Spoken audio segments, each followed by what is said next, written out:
Chelsea Sherrod here with Zach Cox at Gillette Stadium for the Patriots Wednesday practice as they prepare for the Dallas Cowboys come Sunday. And Zach, this will be a test for the Pats. The Cowboys are 4-1. They're second in the league in total offense. What do the Patriots need to do to prepare for Dallas this Sunday? Yeah, definitely a big test. This has been one of the highest scoring offenses in the NFL this season. Probably one of the most talented offenses overall. Dak Prescott looks like an MVP candidate so far. They've got a lot of talent at wideout. They've got a lot of talent in the backfield.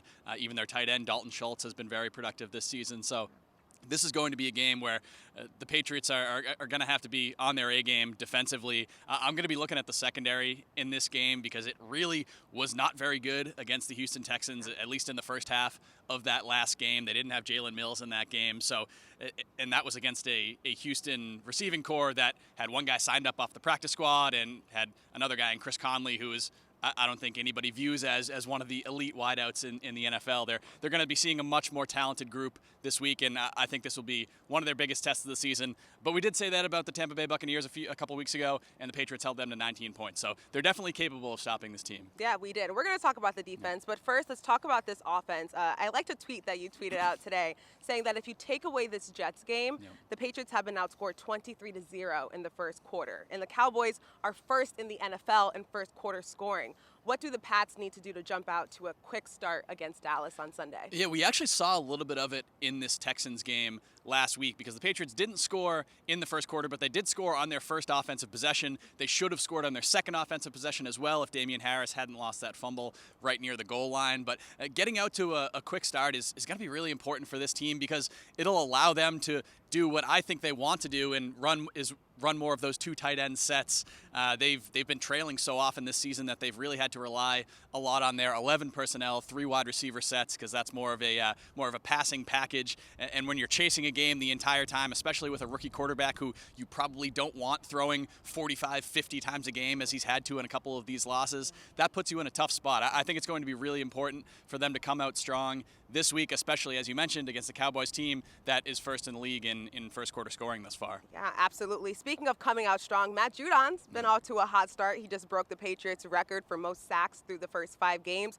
He talked a little bit about that today. What did he say about that accomplishment? And also, how impactful will he need to be on Sunday? Yeah, Judon's been fantastic this season. He's probably been the Patriots' best player overall on either side of the ball. As you mentioned, he has more sacks through 5 games than any player in Patriots history. He's got 6.5 already. If he keeps up this pace, he'll break the Patriots' all-time sack record. So he's been everything the Patriots could have hoped for so far.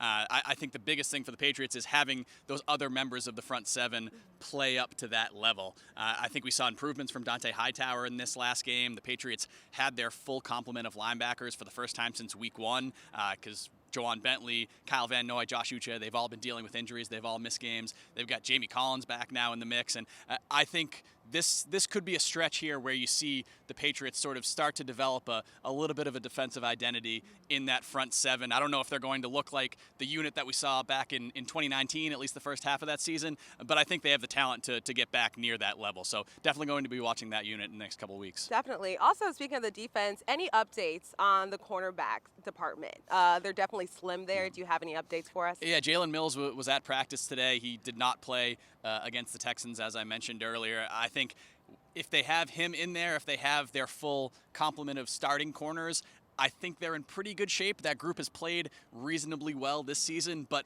the biggest issue is the depth of that group. You saw last game, no Mills, no Sean Wade. Patriots had to start Joanne Williams in that game, who was a healthy scratch the week before. He ended up getting benched. Just really with following the Stephon Gilmore trade, there's really not a lot of depth in that group and not a lot of reinforcements on the way unless the Patriots make some sort of in-season trade. So I think just health in that group is paramount. Absolutely, especially like we said before, the second total offense in the league is the Dallas Cowboys that they're getting ready to play. One last question, the offensive line. They were out of 4 starting O linemen this past Sunday against the Texans. Any updates on if any of them have come back? I know they lost 2 due to COVID, a couple due to injuries. Any updates on that? Yeah, Shaq Mason was back at practice today, which is definitely a positive. They're starting right guard. Still no Isaiah Wynn, still no Michael Wenu. They have not been removed from the COVID list yet.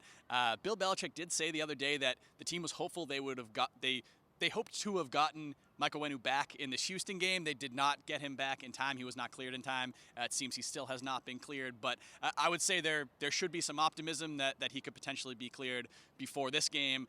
You're not going to see Trent Brown for another couple weeks. He was placed on injured reserve, so he's out at least 2 more games. But I think one of the biggest storylines of this past game was just how well that Patriots offensive line played with so many backups and moving pieces in there.